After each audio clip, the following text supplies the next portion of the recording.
welcome back. Now, political analyst Prince Mashele says the 2024 general elections are poised to be the most decisive polls in South Africa's democracy. He believes the country's second transition is upon us. But who will replace the ANC?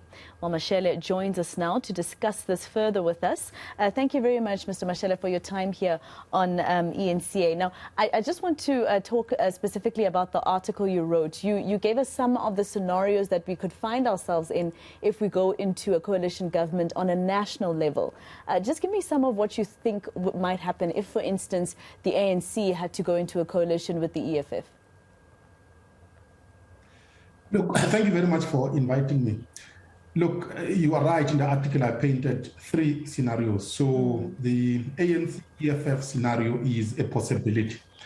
If that were to happen, it would be more of the same, because the EFF is not different from the ANC. As you know, the top leaders of the EFF come from the ANC. And as I wrote in the article, they are young graduates from the University of Corruption that belongs to the ANC.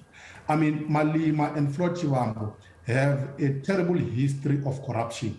So what you would see if there were to be a coalition between the ANC and the EFF, you would see a continuation of the plundering of South Africa. So the destruction that we've been observing, I think it would continue under that scenario. But wouldn't there be a problem there in terms of who will then take up leadership and be president, especially because Ramaphosa and Malema butt heads quite a lot? Yeah, they don't like each other. It's very clear. I mean, this is public. But as I wrote in the article, Cyril Ramaphosa has now been exposed as a very dodgy hoarder of US dollars under his mattress.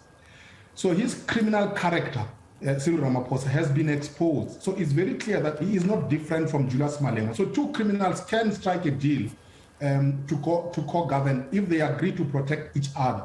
Because quite clearly, Ramaphosa will need to be protected by the state. I mean, we can see that something is fishy about the millions of dollars that were found, that were stolen in his farm. So Malema could possibly strike a deal with Ramaphosa and say, let me be your deputy.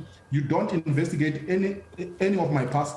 I will also make sure that you're not investigated. So that criminal deal is not far-fetched, it's possible. And, you know, looking at the fact that, you know, the ANC, of course, going into conference this year, always talking about unifying the party today, or this whole week, they've been calling Jessie Duarte a unifying leader. You know, that means that the party has not really been listening to her as their leader if she was as unifying as they say. Because, you know, if you look at KZN, for instance, we're hearing about 5 slates happening there.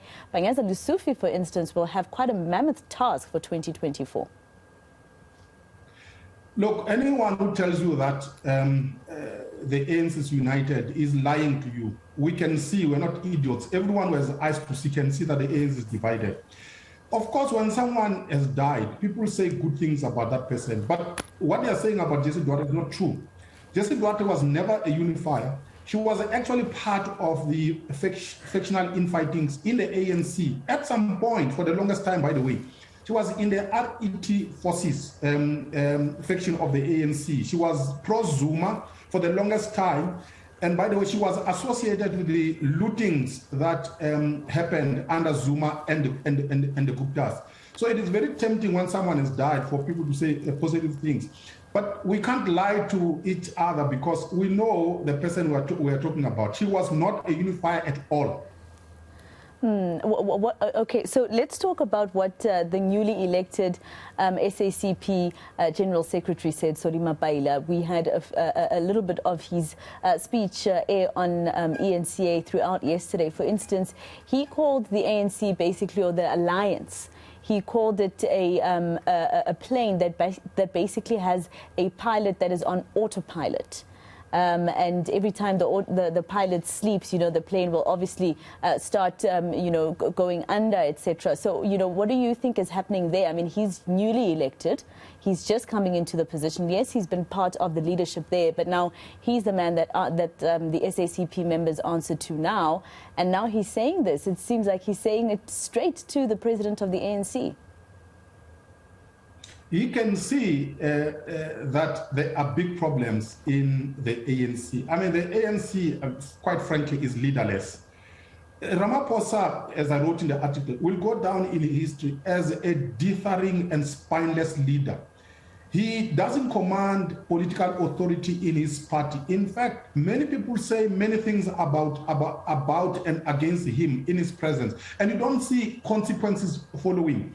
And you have no sense that the ANC is cohering under him. You can't even tell the direction in which the party is moving, let alone the country. So the problems in the party have spilled over into the country. I mean, as I wrote in the piece, if you look at the 4 pillars of a modern state, that is security, energy, education, and health, they are broken. The South African state is broken. And Ramaphosa has shown no signs that he understands the gravity of the problem. He always promises plans and announces plans that are never implemented. So Limapaila is correct.